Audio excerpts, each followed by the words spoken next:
Hello, Moshang viewers. Today, our good friend Mr. Tom Hafer is going to present you the weapons of war. Mr. Hafer's expertise in the field of military and national defense. He developed systems for neutralizing rockets and drones. Currently, he keeps up with teenager robotic teams. Mr. Hafer went to MIT for his undergraduate study, and he's one of the early members of the MIT Free Speech Alliance. Good afternoon, Mr. Hafer. Good afternoon, Dr. Liu. How are you? I'm very good, thank you. Thank you. Today we're going to do a new topic. People seem to like our presentation on the Javelin, the weapon that's used in Ukraine. So today we'll talk about another weapon, much more ubiquitous, much older, much cheaper. It's the RPG, which is a Russian-made weapon, and it's part of their policy to export revolution around the world. So they make them cheaply, and they sell them to anybody who wants to sow chaos around the world. So let me show you what it is, how it works, and some videos that not too many people have. The weapons of war, the rocket-propelled grenade with videos. So there's the RPG and its launcher. This is an RPG-7, and together with the Russian AK-47, these are the weapons that Russia exports to guerrillas or anyone else who wants to sow chaos around the world. So here it is. It's really very simple. It's two parts. There's the launcher up here, the munition. This particular one is an RPG-7, but there are lots of varieties. We'll show you some. And this is the assembled munition in the launcher, ready to launch. It's about 4 feet long, about 20 pounds, very simple. So the launcher consists of, at the back end, an exhaust flare. The reason that it's a flare in this and virtually all other rockets is because when supersonic gases pass through the throat of the flare, then they expand rapidly and cause an increase in speed and an increase in momentum for the projectile. So it goes faster if it has an exhaust flare at the back. The insulator is just meant to keep the hot metal of the tube off of the shooter's shoulder. So it's made of wood or plastic. Then there's a sight. It can be just a steel sight, or in this case, an optical sight, which helps the shooter to hit moving targets at a distance. And then the trigger is very simple. It's just a mechanical item that hits a little pin up inside of the launch tube and causes the round to launch. So it ignites this ejection motor, which goes off with a bang, just like a gun would, and shoots the rest of the rocket out through the tube. As soon as the rocket exits the tube, these fins fold back so that it has aerodynamic stability. And then a little while later, the sustainer motor comes on. The thrust apertures are these nozzles at the side. And so then that boosts the rocket up to about 300 meters a second, almost the speed of sound. And then the warhead section is up here, and it consists of the explosive section, which has a shape charge inside of it, and we'll go into that. The ogive is just this windscreen that allows it to fly aerodynamically. And then there's a steel nose cap at the very front that has a piezoelectric initiator in it. So we'll talk a little bit more about that in a second. So this is the launch sequence. The rocket's launched by the soldier. The fins open about here. The sustainer motor goes on about 11 meters downrange so that the exhaust doesn't strike the soldier because it would burn him and blind him. And then it boosts up to about 100 meters. And by then it's going about 300 meters a second. And all of that only takes about 0.6 of a second. So if you're in a vehicle 100 meters away, you have no chance to dodge out of the way. And then the rocket keeps going. And if it doesn't hit anything, there's a self-destruct element that will go off at about 900 meters so that you don't have hazardous stud munitions lying around the battlefield if they don't hit anything.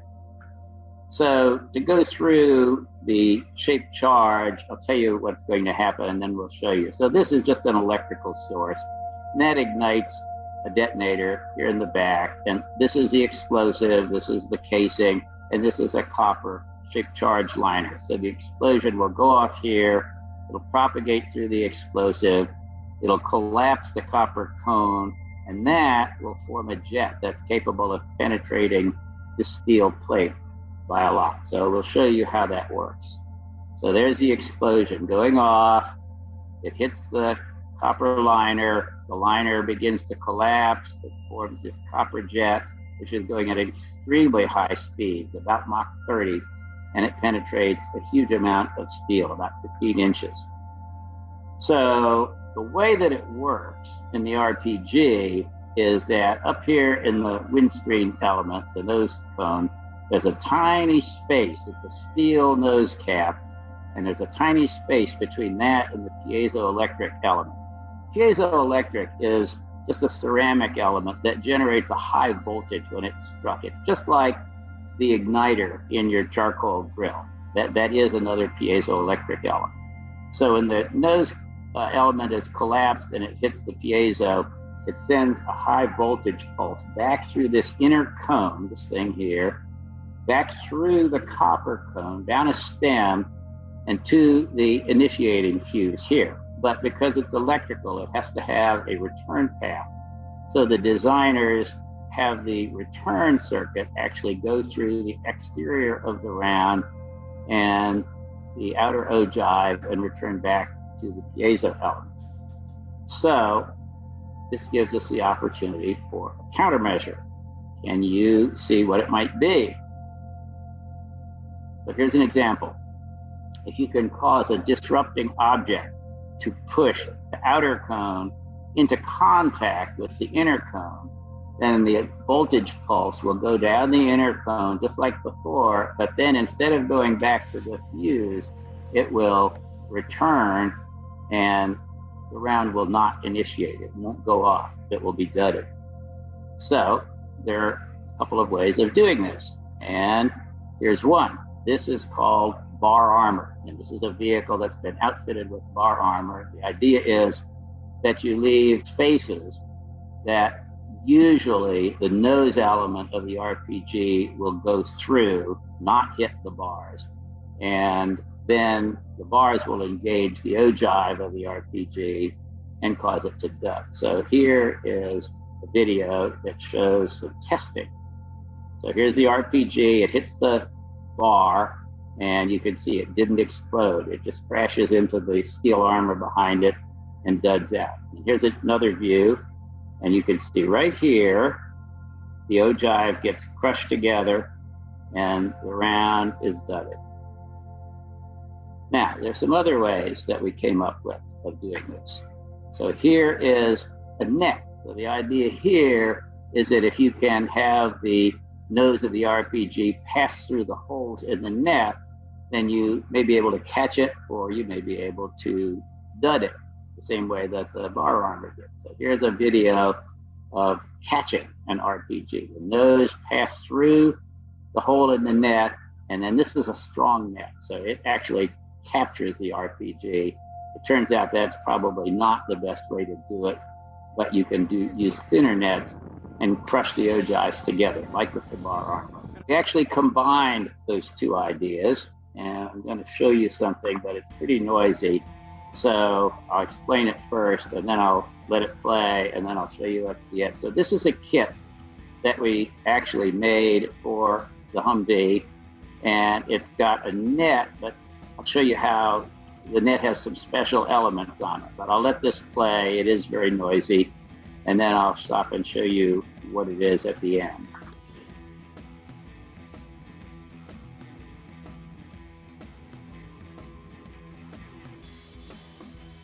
Here's what that system really consists of. These are nets that have been strung on frames, and at the nodes of the net are little sharp metal elements. So it's like a combination of a net and bar armor. So if the RPG goes through and the nose does not hit one of the metal elements, then these elements will cut into the side of the RPG and cause shorting of the ogive. So this was pretty successful. We made thousands of these kits that went over to Afghanistan and Iraq. And the question was, would they really be operationally effective? Well, it worked. Here's an excerpt from the congressional record from Wednesday, September 29, 2010. And it shares a story about a set of nets that went over to an operation in Afghanistan. And I'll just read the last line down here. It says, it turns out that the nets did exactly as was advertised they would do. All of the soldiers whose vehicles were hit by RPGs are alive today and still in the fight. So at least we accomplished something, and I am very proud of that. So the bad guys haven't been twiddling their thumbs all this time. They've come up with different variants. So at the top is an RPG-7AT. It's an Iranian round. It's referred to as the Nader. And if you notice, it does not have a piezoelectric element at the front. Instead, it has a small battery that's turned on when the round is fired. And then, if the outer and inner ogives come into contact, that causes a circuit to be formed that detonates the round. So it's specifically made to counteract bar armor. Fortunately, they didn't balance it quite right, so it doesn't fly as straight as the RPG, so it's hard for it to hit targets at the same ranges that the RPG-7 does. Down here is a fancier round, an RPG-7 VLT, a tandem round. So that has the basic RPG-7 type warhead back here, but then in front of it, it has another warhead that's smaller.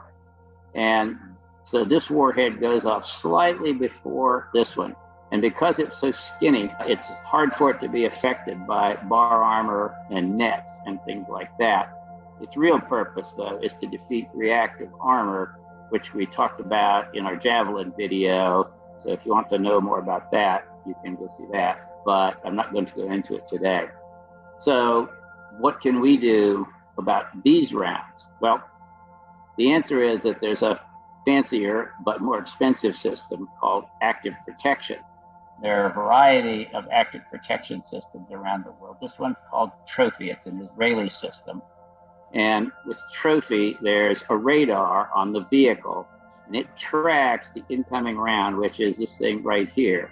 And then when it gets about 20 meters away, it fires what's essentially a shotgun blast and intercepts the round, and then either detonates it or duds it. So I'll show you how that works. The round incoming, there it gets hit by the shotgun. Here's another round that gets hit by Trophy, and another, and then here's one that gets hit and actually detonates. So that's the real way to defeat anti-tank missiles and rockets. Unfortunately, it's very expensive. It's at least $500,000 each one installed on the vehicle, and it requires a heavy vehicle underneath it.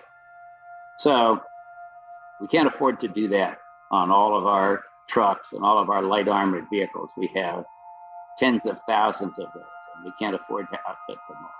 So unfortunately, foreseeable future, the RPG is going to continue to be around.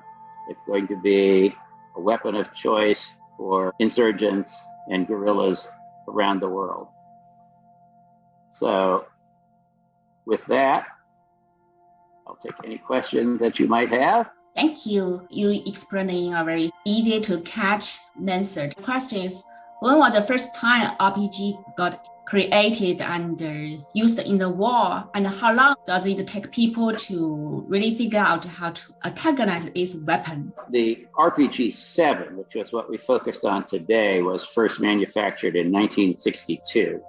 And since that time, tens of millions have been made of that and other similar weapons by other countries. Romania, China, even America has its own variant of it. But that in turn was based on older weapons. The RPG-2 was made during World War II, and that was based on the German weapon, which was probably the original weapon in this class, which was called the Panzerfaust, which means the tank killer.